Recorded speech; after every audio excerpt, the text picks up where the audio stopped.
નમસ્કાર, હું મયુર મેવાડા. આપ જોઈ રહ્યા છો નિર્ભય ન્યૂઝ. વાત કરીએ તો જે રીતે જુનાગઢમાં દલિત યુવક ઉપર માર મારવામાં આવ્યો હતો, તેનું અપહરણ કરી અને ગોંડલના જે ધારાસભ્ય ગીતાબા જાડેજા છે તેમના પુત્ર ગણેશ જાડેજા દ્વારા જુનાગઢના દલિત યુવક સંજય સોલંકીનું અપહરણ કરી તેને માર મારવામાં આવ્યો હતો. તેનો વિડીયો છે તે વિડીયો બનાવવામાં આવ્યો હતો અને આ જ બાબતને લઈને દલિત સમાજમાં તેના ઊંડા પડઘા પડતા જોવા મળી રહ્યા છે. દલિત સમાજ દ્વારા આના પહેલા બી 12 જૂનના રોજ એક આંદોલન ગોંડલ ખાતે કરવામાં આવ્યું હતું, જ્યાં આગળ જે ગણેશ ગોંડલ છે તેને કડકમાં કડક સજા મળે અને સાથે સાથે તેને જે ફાસ્ટ ટ્રેક કોર્ટમાં તેનું હિયરિંગ થાય તે માંગ છે તે કરવામાં આવી હતી. હવે આગામી સમયમાં જે 11 જુલાઈ એટલે કે ઉનાકાંડનો જે દિવસ કહેવાય, 11 જુલાઈ ઉનાકાંડને 8 વર્ષ પૂર્ણ થાય છે અને તે ઉનાકાંડના પીડિતો છે તેમને પણ હજી સુધી ન્યાય નથી મળ્યો. ત્યારે તેને લઈને ગીર ગઢડા ખાતે એક મહાસંમેલન છે જે દલિત સમાજ દ્વારા કરવા જઈ રહ્યા છે. આ મહાસંમેલનમાં ગુજરાતભરના જે તમામ દલિતો છે, જે પીડિતો છે, તે લોકો એમાં હાજર રહેશે. ત્યારે આવતીકાલે 8 જુલાઈના રોજ જે કહી શકાય કે જે રાજુ સોલંકી કે જે સંજય સોલંકીના પિતા છે તે પણ એક આંદોલન કરવા જઈ રહ્યા છે. ત્યારે આ તમામ બાબતને લઈને આપણી સાથે આજે દલિત સમાજના આગેવાન ભાનુભાઈ ચૌહાણ આપણી સાથે જોડાયેલા છે. ત્યારે ભાનુભાઈ જોડે જ આપણે સીધી વાત કરીશું. ભાનુભાઈ, નિર્ભય ન્યૂઝમાં આપનું હાર્દિક સ્વાગત છે. જી નમસ્કાર. ભાનુભાઈ, આવતીકાલે 8 જુલાઈના રોજ જુનાગઢ ખાતે જે સંજય સોલંકીના પિતા રાજુ સોલંકી છે એ ફરી એકવાર બીજું આંદોલન છે તે કરવા જઈ રહ્યા છે. જે રીતે ગણેશ ગોંડલને પકડવામાં આવ્યો છે, ત્યારબાદ અત્યારે ગણેશ ગોંડલ જેલમાં છે, પણ તપાસ જે રીતની ચાલી રહી છે એ તપાસને લઈને ક્યાંક હજી અનેક પ્રશ્નો છે તે ઊભા થઈ રહ્યા છે. પોલીસની તપાસ ઉપર બી અનેક સવાલ રાજુભાઈએ અત્યારે હાલ ઊભા કરેલા છે. ત્યારે આવતીકાલે જે ફરી એકવાર જે આંદોલન રાજુભાઈ કરવા જઈ રહ્યા છે, એ આંદોલનમાં આપ લોકો દ્વારા કઈ રીતે તેમને સપોર્ટ આપવામાં આવશે, એમાં આપ લોકો એમાં જોડાવાના છો કે નહીં? જી, આવતીકાલનું જે આંદોલન છે એમાં પૂરી રીતે ગુજરાતભરના એસટી સમાજ અને એસટી સમાજના દરેક આગેવાનો એમાં સાથે થઈ ગયા. બિલકુલ. કાલના આંદોલનની આખી રણનીતિ કઈ રીતના રહેશે? જી, આવતીકાલે તો જુનાગઢ જિલ્લાનું જે મોરપરી ગામ છે વિસાવદર તાલુકાનું, ત્યાં ડોક્ટર બાબા સાહેબ આંબેડકરની પ્રતિમા અનાવરણની સાથે સાથે હાલ આ આંદોલન છે રાજ્યવ્યાપી આંદોલન કરવા જઈ રહ્યા હોય ત્યારે આ આંદોલનને વેગ આપવા માટે ડોક્ટર બાબા સાહેબ આંબેડકરના પુત્ર ભીમરાવ યશવંતરાવ આંબેડકર એમની અધ્યક્ષતામાં કાલનું આંદોલન, ત્યાં ડોક્ટર બાબા સાહેબ આંબેડકરની પ્રતિમાનું અનાવરણ અને સમાજના નામી અનામી નેતાઓ હાજર રહી અને જે પડતર પ્રશ્નો અમારા જે છે, સમાજના અનેક પડતર પ્રશ્નો છે, એ પ્રશ્નોની સાથે આગળ જે આંદોલન છે, જે રાજ્યવ્યાપી આંદોલન કરવા જઈએ છીએ એમની તૈયારીઓ અને ચર્ચાઓ કાલે થશે. અચ્છા, ખાસ ભાનુભાઈ, રાજુભાઈ એક ચીમકી આપેલી છે, એક વિડીયો બી એમનો સામે આવેલો છે કે જો તેમને ન્યાય નહીં મળે 15 તારીખના રોજ એક મહા રેલી રૂપે ગાંધીનગર જવાની વાત કરવામાં આવી છે. ગાંધીનગરમાં કમલમ ખાતે જે અધ્યક્ષ, ગુજરાત ભાજપના અધ્યક્ષ છે તેમને મળશે, સાથે સાથે મુખ્યમંત્રી અને રાજ્યપાલને મળવામાં આવશે. ગીતાબા જાડેજાના રાજીનામાને લઈને માંગ છે તે કરવામાં આવી છે અને તે રાજીનામું છે ગીતાબા જાડેજાનું તે માંગવામાં આવશે. ત્યારે એમાં કઈ રીતે જોડાવાનું રહેશે? જી, 100% સમાજના કોઈ પણ પ્રશ્ન હોય એમાં સમાજની સાથે જોઈએ છે. જે રાજુભાઈએ જે આપેલી જે ચીમકી છે, તો વિચારવું એ રહ્યું કે આ દેશની અંદર એક વ્યવસ્થા એવી ઊભી કરવામાં આવી છે. અમારે કોઈ ધર્મ કે કોઈ જાતિ કે કોઈ પક્ષ સામે અગાઉ પણ પહેલા કીધેલું છે કે અમારે કોઈ વાંધો નથી, કારણ કે ડોક્ટર બાબા સાહેબ આંબેડકરે ભારતીય સંવિધાનની અંદર આર્ટિકલ 25 મુજબ ભારતીય સંવિધાનની અંદર દરેક વ્યક્તિને મન ચાહે એવો ધર્મ પાળવાનો અધિકાર આપેલો છે. પણ અહીંયા એક ધર્મની અંદર એક એવી વ્યવસ્થા છે કે જે વ્યવસ્થાથી આજે 70 વર્ષથી આઝાદીના, આમ છતાં દેશની અંદર એક વ્યવસ્થાથી અમારા દીકરાઓને મૂછે રાખવામાંથી એમની હત્યાઓ થતી હોય, પાણીના મટકા સુવામાંથી અમારી હત્યાઓ થતી હોય અને ઉનાકાંડની ઘટના ઘટીને 8 વર્ષ થયા. ખુદ મુખ્યમંત્રી તે વખતના મુખ્યમંત્રી ત્યાં આવી ગયા અને એમને હજી ન્યાય ન મળ્યો, તો અમારે ન્યાયની અપેક્ષા કોની પાસે રાખવી? એટલા માટે રાજુભાઈએ જે પ્રશ્ન એના પરિવાર પૂરતો હાલ સીમિત જે ઉઠાવ્યો છે, એ વિચારવું રહ્યું કે હાલ તો રાજુભાઈ આ પ્રશ્ન ઉઠાવ્યો છે, ક્યાંક ને ક્યાંક ગુજરાતની અંદર આખો એસટી સમાજ છે, એસટી સમાજ છે, ક્યાંક આ પ્રશ્નની સાથે જોડાઈ ન જાય. તો આ બાબતે સરકારે પણ વિચારવું રહ્યું કે ઝડપથી કાયદેસર જે અમારા પડતર પ્રશ્નો છે, પડતર પ્રશ્નનો નિકાલ લાવવો જોઈએ. તો આ બાબતે ખરેખર સરકાર જે ઊંઘેલી છે, ઊંઘમાંથી જાગી અને અમારા અનેક પ્રશ્નો છે, પ્રશ્નોનો નિકાલ લાવવો જોઈએ. આ તો રાજુભાઈ બોલ્યા છે, ક્યાંક ને ક્યાંક એવું ન બને કે પૂરા ગુજરાતનો એસસી અને એસટી સમાજ આ વાત ઉપર સાથે જોડાઈને વડીખમ ઉભો રહી જાય. એ સરકારે આ બાબતથી થોડી તકેદારી લેવી જોઈએ. જે રાજુભાઈએ એક એ બી ચીમકી આપેલી છે કે જો તેમને ન્યાય નહીં મળે, તેમની માંગ સ્વીકારવામાં નહીં આવે, તો આગામી સમયમાં જે ધર્મ પરિવર્તનની છે તે પણ માંગ કરવામાં આવી છે અને મુસ્લિમ ધર્મ અંગીકાર કરવાની પણ તેમને વાત કરી હતી. જી 100%. એ બાબતથી જ મેં આપને અગાઉ કીધું કે રાજુભાઈ એમનો જે સોલંકી પરિવાર છે 150 જણનો, એ 150 જણની હાલ વાત કરી છે. રાજુભાઈને ન્યાય નહીં મળે તો આવી રાજુભાઈ જેવી તો અનેક ઘટનાઓ છે. કારણ કે આપને 11 તારીખે પણ જોવા મળશે કે ગુજરાતની અંદર 1950 થી લઈને અત્યાર સુધીમાં અનેક અત્યાચારો થયા છે. જે પીડિતોને ન્યાય નથી મળ્યા. એ પીડિતોમાંથી ગોલાણા કાંડ હોય, થાનગઢ કાંડ હોય, ઉના કાંડ હોય, આકોલવાડી કાંડ હોય કે અનેક કાંડો, આ અનેક કાંડોના જે વ્યક્તિઓ છે જેના ઉપર જે અત્યાચારો બન્યા છે, એ વ્યક્તિઓ હાલ હજી પણ ન્યાય માટે ઝઝૂમી રહ્યા છે. ડોક્ટર બાબા સાહેબ આંબેડકરે અમને એક માર્ગ સાચો આપ્યો હતો કે આ દેશની અંદર શાંતિ, કરુણા, મૈત્રી અને પ્યારનો જે રસ્તો છે એ રસ્તો અપનાવવો જોઈએ. તથાગત બુદ્ધે બતાવેલો માર્ગ છે આ પ્રબુદ્ધ ભારત થવું જોઈએ. આમ છતાં રાજુભાઈએ જે આ ચીમકી ઉચ્ચારી, તો ક્યાંક ને ક્યાંક ખરેખર સરકારે હાલ જે ઊંઘમાં છે ઊંઘમાંથી બહાર નીકળવું જોઈએ. કેમ કે આવનારા સમયની અંદર આ સમાજને જાતિગત વ્યવસ્થાના હિસાબે સમાજ જે ખૂબ દબાતો જાય છે, જે કચડાતો જાય છે, એમને ન્યાય મળતો નથી. કેસ કર્યા પછી પણ ફાસ્ટ કોર્ટની અંદર કેસ ચાલતા નથી. તો એના હિસાબે ઉના કાંડના 8 વર્ષ પછી પણ જો ન્યાય ન મળતા હોય, થાનગઢ કાંડના સંજય પ્રસાદનો અહેવાલનો રિપોર્ટ હજી પણ જાહેર ન થતો હોય, તો આ બાબતે રાજુભાઈએ જે ચીમકી ઉચ્ચારી છે, મને તો એ ડર છે કે આ તો હજી તો રાજુભાઈએ એકે ઉચ્ચારી છે. ક્યાંક ને ક્યાંક આમાં સમાજ જોડાઈ જશે તો ખરેખર આ હાલત ક્યાં જઈને ઉભી રહેશે. તો આ બાબતે સરકારે ખરેખર નોંધ લેવી જોઈએ અને અમારા જે પડતર પ્રશ્નો છે એ પ્રશ્નોનો નિકાલ લાવવો જોઈએ. સાથે સાથે રાજુભાઈ અને એમના પરિવારને પણ ન્યાય મળવો જોઈએ. ભાનુભાઈ, 11 જુલાઈએ મહા આંદોલન છે, મહાસંમેલન છે તે કરવા જઈ રહ્યા છો. ગીર ગઢડા ખાતે આ સંમેલન કરવાનો છે અને 11 જુલાઈ એટલે કે ઉનાકાંડનો દિવસ કહેવાય છે. 8 વર્ષ તે દિવસે ઉનાકાંડને પૂર્ણ થશે. સાથે સાથે અન્ય પીડિતો છે તે પણ આની અંદર જોડાવાના છે. આખું આયોજન કઈ રીતનું રહેશે? કુલ કેટલા લોકો આ સંમેલન છે તેની અંદર આવવાના છે? કહેવાય છે કે બાબા સાહેબ આંબેડકરના જે પૌત્ર છે તે પણ આની અંદર આવવાના છે. જી 11 તારીખે ઉનાકાંડના 8 વર્ષ પૂરા થાય છે. 8 વર્ષ પૂરા થયા હોવા છતાં 8 વર્ષ થયા કે અર્ધનગ્ન કરી અને એ ઉનાકાંડના પીડિતોને ઉનાની બજારમાં ઢોરમાર મારેલો, અને ઢોરમાર મારનાર બીજા કોઈ વિધર્મી ન જ હતા. કોણ હતા એ પણ પૂરી દુનિયા અને ગુજરાત જાણે છે. તો 8 વર્ષે ન્યાય ન મળતો હોય અને જ્યારે પૂરા ગુજરાતની અંદર અમારી ટીમની દ્વારા એક સર્વે કરવામાં આવ્યો, તો ગુજરાતની અંદર ખૂબ મોટો આંકડો હાલ અમારી પાસે આવી ચૂક્યો છે. તો હાલ ઉનાની અંદર તો હાલ તો અમે એક જે સંમેલન છે એ સંમેલનના ભાગરૂપે એક સંકલન સમિતિની બેઠક મળવા જઈ છે. આની અંદર એક પીડિતોના માધ્યમથી બધા પીડિતો છે પેલા એક મંચ ઉપર આવીશું, પીડિતોની એક સંકલન બેઠક કરી અને ખૂબ મોટા આંદોલનની રણનીતિનું ચિંગાર આવનારા સમયમાં ફેંકીશું. ઉનાકાંડને જે 8 વર્ષ પૂરા થયા છે એ નિમિત્તે ભેગા થઈ દરેક પીડિતોને એમને ન્યાય મળ્યો છે કે નહીં, એમની સાથે શું શું ઘટના ઘટી છે, ક્યાં ક્યાં ગામની અંદર શું શું બનેલું છે.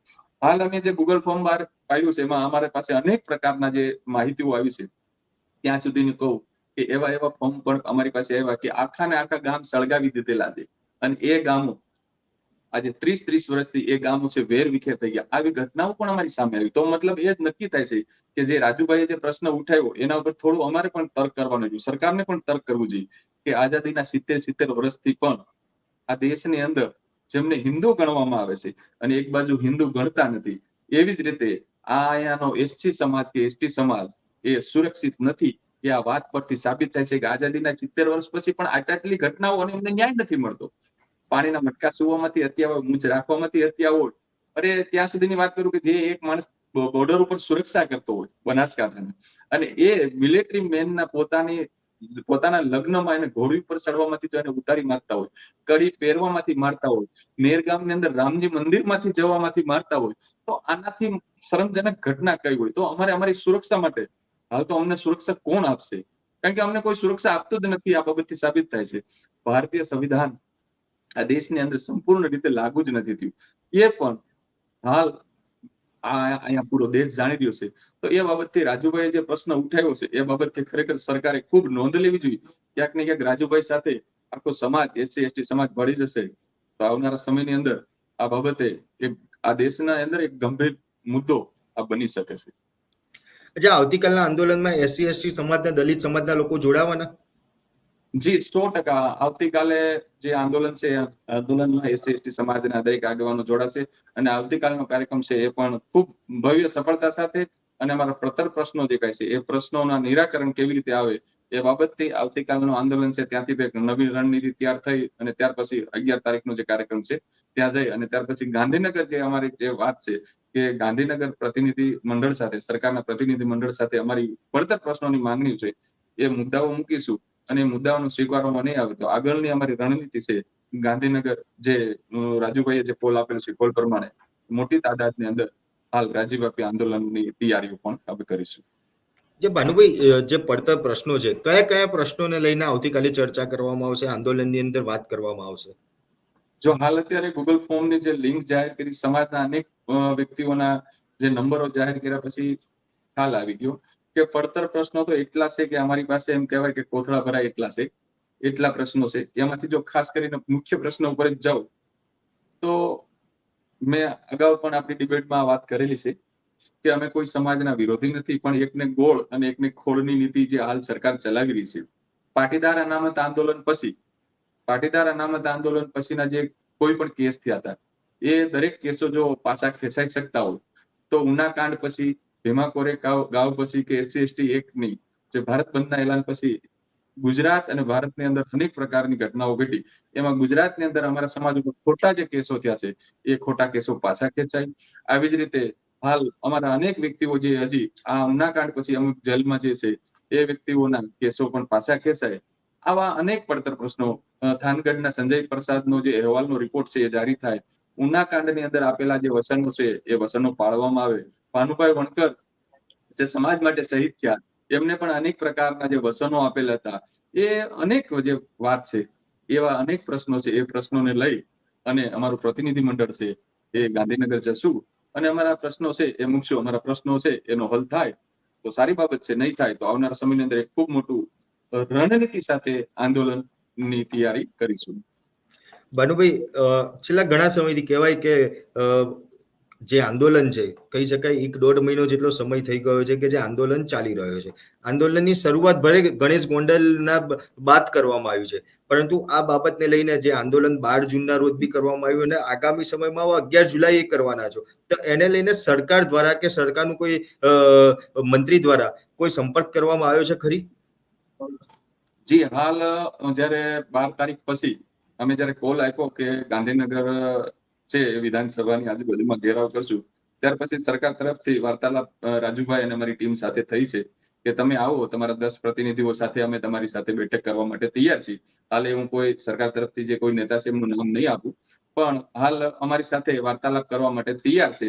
પણ અમારી હાલ જે 8 તારીખની બેઠક થાય, 11 તારીખની બેઠક થાય ત્યાર પછી અમારા સાથી મિત્રો અને સમાજના દરેક જિલ્લાના પ્રતિનિધિઓ સાથે મળી અને અમારા જે પડતર પ્રશ્નો છે પ્રશ્નોનો નિકાલ માટે અમે સરકારની સાથે બેસવા માટે પણ તૈયાર છીએ. પણ એ અમારા પ્રશ્નો છે એનું નિરાકરણ થાય તો. ક્યારે એ બેઠક માટે સરકારે ક્યારે કહ્યું કે ક્યારે આ બેઠક કરવાની વાત કરવામાં આવી રહી છે? જે એમના પણ 8-10 દિવસ થઈ ગયા, પણ અમે અમારું 8 તારીખ અને 11 તારીખનું આંદોલન પછી અમે તારીખ છે એ આપવાના છીએ. એટલે 8 તારીખ કાલે જ્યારે બેઠક મળશે કે 11 તારીખની બેઠક મળશે ત્યાર પછી જ અમારી નવી વાત છે એ આપ સમક્ષ અને સમાજ મીડિયા સમક્ષ આપીશું. અચ્છા, 11 તારીખનું જે આંદોલન છે, 11 તારીખના આંદોલનમાં કુલ કેટલા પીડિતો છે કે જે આ આંદોલનમાં આવવાના છે? કે આખા ગુજરાતની આ વાત છે? ગુજરાતમાં અનેક જગ્યાએથી તમે જે પ્રમાણે એક એપ્લિકેશન બહાર પાડી હતી અને એમાંથી અનેક લોકોએ ફોર્મ ભરીને જે તમને જે મેસેજ આપેલા છે કે ભાઈ અમારી જોડે આ રીતે અત્યાચાર થયેલો છે, અમને આ રીતે મારવામાં આવ્યો છે, કે આવા કેટલા પીડિતો છે કે જે આ 11 તારીખના આંદોલનમાં જોડાશે? એક પણ જિલ્લો એવો નથી ગુજરાતનો કે ત્યાંથી અમારી પાસે આનો ફોર્મની અમારી પાસે વિગત નથી આવી. દરેક પીડિતો છે એ ન્યાય માટે ક્યાંક ને ક્યાંક વલખા મારી રહ્યા છે.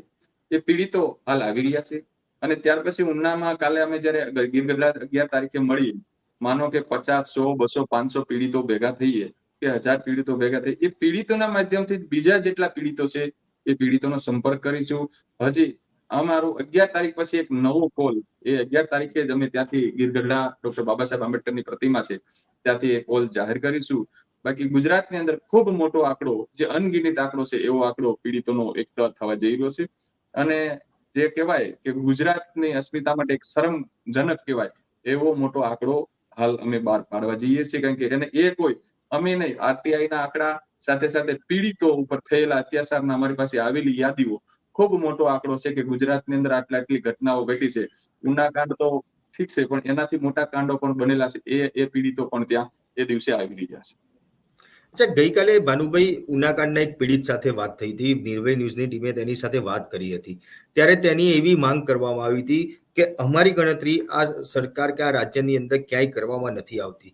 તો તેને એક આખો અલગ પ્રદેશ માંગવાની માંગ છે તે કરેલી છે. અને ઉનાકાંડનો જે આ પીડિત છે, પીડિત દ્વારા જ આ માંગ કરવામાં આવી છે. જી જી 100%. ઠીક છે, વશરામભાઈ કદાચ બોલી ગયા છે, પણ આ વાત સત્ય છે કે ગુજરાતની અંદર મોટા મહાનગરપાલિકા નગરો હોય કે સામાન્ય નાના તાલુકા જિલ્લા ગામડાઓની અંદર પણ આજની તારીખમાં શેડ્યુલ કાસ્ટના વ્યક્તિને અમારે ભાડે મકાન જોતું હોય તો જાતિ પૂછી અને મને મકાન આપવામાં આવે છે. મકાન વેચાતી લેવું હોય તો પણ જાતિ પૂછીને મકાન મળે છે. અમારે કોઈ વ્યવસાય કરવો હોય તો પણ જાતિ પૂછીને વ્યવસાય થાય છે. અમારી સાથે દરેક પ્રકારનો વ્યવસાય વર્તન છે એ જાતિથી થાય છે. હાલ અમે આનો વિકાસ છે દરેક જગ્યાએ જે રૂંધાણો છે એ તમે કહેવાના હિસાબે રૂંધાણો છે. અમે દરેક જગ્યાએ જે પાછળ પડી છે એનું કારણ ફક્ત ને ફક્ત આ દેશની અંદર જે વ્યવસ્થા જે બનાવવામાં આવી છે, અને એ વ્યવસ્થા ચોક્કસ એક ધર્મમાં બનાવવામાં આવી છે. એના હિસાબે અમે ખૂબ આઝાદીના 75 વર્ષ પછી પણ અમે અમારી આર્થિક રીતે જે અમારો વિકાસ થવો જોઈએ થતો નથી. તો આ બાબતે ખરેખર જો અમારી સાથે આવો જ ભેદભાવ રાખવો હોય, અમને દૂર જ રાખવો હોય, અમને સોસાયટીમાં મકાન ના આપવા હોય, અમને સ્કૂલોની અંદર પણ પ્રવેશ નથી મળતો. હવે તો ત્યાં સુધીની વાત કરો કે પ્રાઇવેટ સ્કૂલોની અંદર પણ ક્યાંક ને ક્યાંક એવું ગણવામાં આવે છે, કારણ કે મારી ધ્યાનમાં અત્યારે આવ્યું છે 4 દિવસ પહેલા, પ્રાઇવેટ સ્કૂલોની અંદર પણ અમુક સંપ્રદાયના લોકો છે એ એવું હાલ કરી રહ્યા છે કે આ કિસડ છે એમને દૂર રાખો.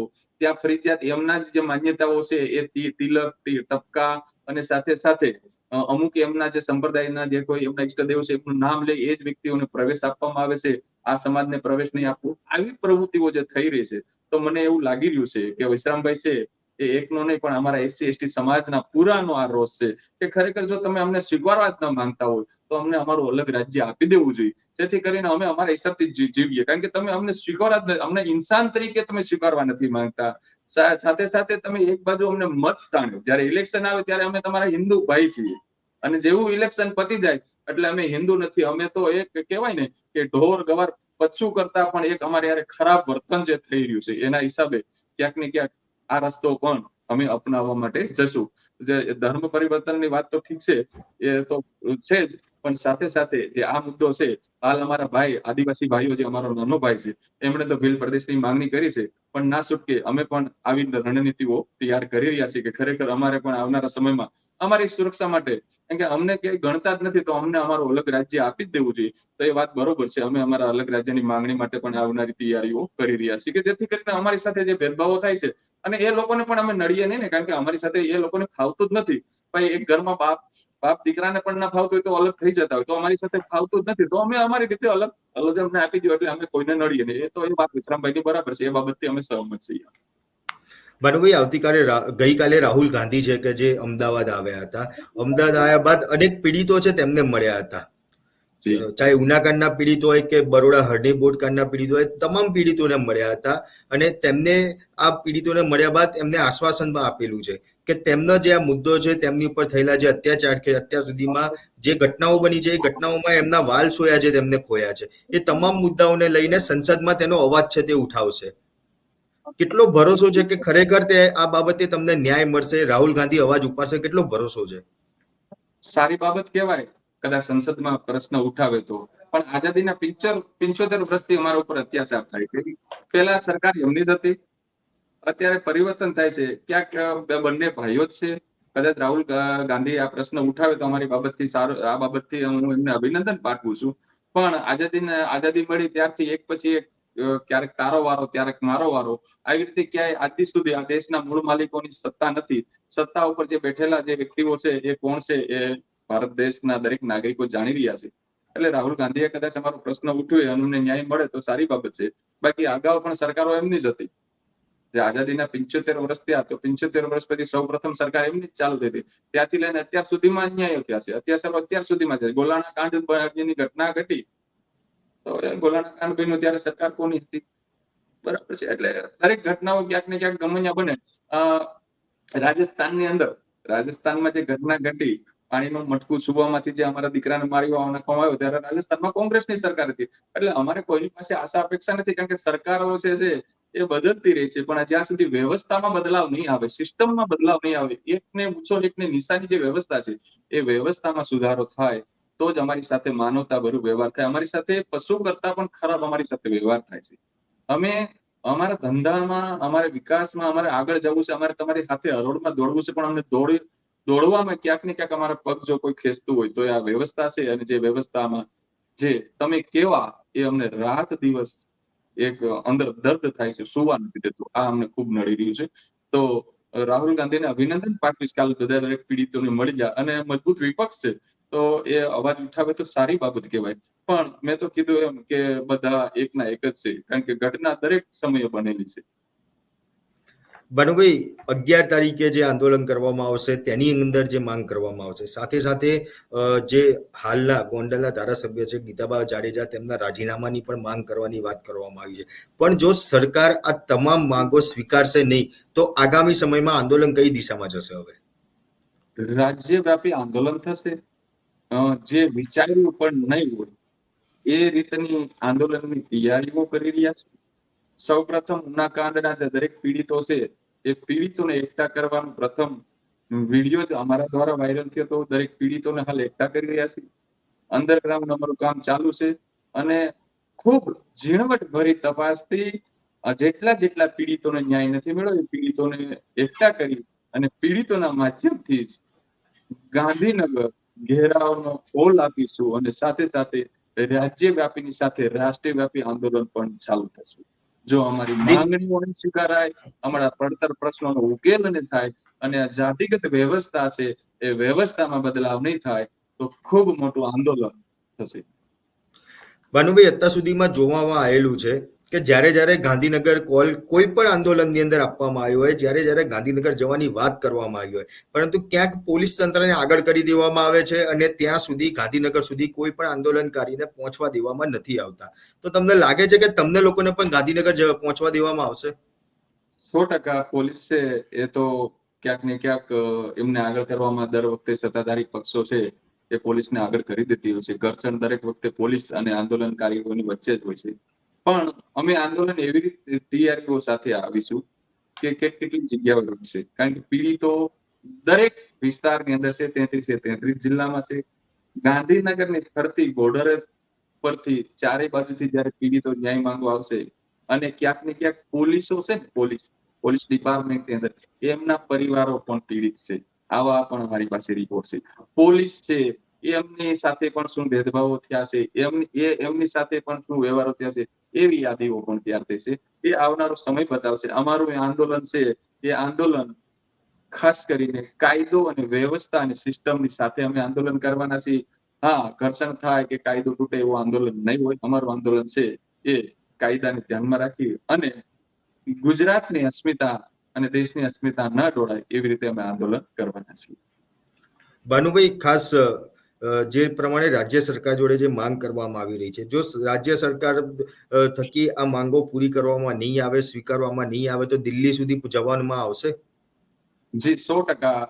હાલ રાષ્ટ્રીય લેવલના નેતાઓ જ્યારે ગુજરાતની અંદર આવી જાવ, રાજ્યવ્યાપી આંદોલનની સાથે સાથે રાષ્ટ્રવ્યાપી આંદોલનની તૈયારીઓ પણ થશે.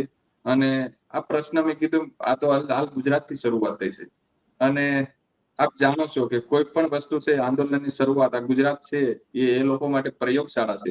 પણ ક્યાંક ને ક્યાંક આ એ જ ગુજરાત એમનો પ્રયોગ છે એ બગાડી ન નાખે, કારણ કે ગુજરાતના દલિતો અને આદિવાસીઓ હવે જાગી ગયા છે. એટલે ગુજરાતના દલિતો અને આદિવાસીઓ ક્યાંક ને ક્યાંક દિલ્હી સુધીના દલિત અને આદિવાસીઓને જગાડી અને આંદોલન દિલ્હી સુધી પહોંચાડી પણ શકે છે.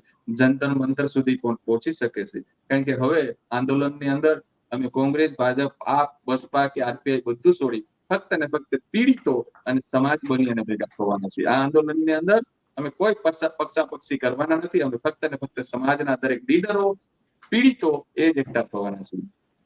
પણ જો દલિત સમાજના જ કોઈ પક્ષના નેતા આંદોલન સાથે જોડાવા જતા હોય, પરંતુ કોઈ પક્ષ સાથે તે જોડાયા હશે તો તેમને આવકારવામાં આવશે? જે 100% સમાજ બનીને આવે એને દરેક માટે વેલકમ છે. સમાજનો વ્યક્તિ છે સમાજના લીડરો છે દરેક માટે વેલકમ છે, અને પક્ષ પાર્ટી પ્રતિનિધિત્વ તો જ્યારે એમને મળ્યું છે તો પ્રતિનિધિત્વ કરવું જોઈએ. બાકી એ જ્યારે છે એને સમાજની વેદના હોય, સમાજના આંદોલનમાં, કારણ કે એમની સાથે પણ ભેદભાવ થાય છે. આજ સુધી આપણે ગુજરાતની વિધાનસભા હોય કે આગળ આપણે સંસદમાં જઈએ, એસસી કે એસટી સમાજની અમુક જે ફિક્સ સીટો નક્કી કરેલી છે, એના સિવાય કોઈ ખાતું મળેલું ખરા? આપને પણ ખ્યાલ છે. તો એ ફિક્સ છે, એમના સાથે પણ તમે કહેવાતો વર્તન ભેદભાવ થાય છે. એ પણ પીડિત છે, એ અમારાથી વધારે બળે છે, કહી નથી શકતા, પણ અમારો ભાઈ છે, અમે એને આવકારીએ છીએ. આવો સાથે મળીને આપણે એક આંદોલનને મજબૂત દિશા આપીએ અને ચોક્કસ ન્યાય મળે એ માટે અમે બધા એકતા થવાના છીએ. પણ ભાનુભાઈ, અત્યાર સુધી અનેકવાર એવું જોવા મળ્યું છે કે જ્યારે જ્યારે આટલું મોટું આંદોલન વેગ પકડતું હોય છે, ત્યારે સરકાર કોઈ બાબતે ફરિયાદ કરી દેતા હોય છે અને આંદોલનકારીઓને જેલમાં બી પૂરી દેતા હોય છે. તો એ બાબતે જી કઈ રીતની થઈ? જી 100%. હાલ એમની પાસે પાવર છે, એમની પાસે સત્તા છે, એ કરવાનું છે. પણ જ્યારે આ એક સિસ્ટમથી આવડા મોટા પીડિતોનું આંદોલન જ્યારે બહાર નીકળશે, તો કેટલાકને જેલમાં પૂરશે, કેટલાકને જેલમાં નાખશે. બરાબર છે. સ્પ્રિંગ છે એને તમે કેટલી દબાવશો, કેટલી દબાવશો? ખૂબ દબાવવાથી એકવાર એ સ્પ્રિંગ એટલી ઉલટશે કે તમારી તાકાત જે છે એ તાકાતની બારે ઉલટવાની છે. તમે દબાવો, જેટલી દબાવો એટલી દબાવો, પણ આ સ્પ્રિંગ એટલી દબાઈ ગઈ છે કે હવે એનો અંત આવી ગયો છે. એટલે આ સ્પ્રિંગ એટલી ઉલટવાની છે કે એને તમે રોકી નહીં શકો.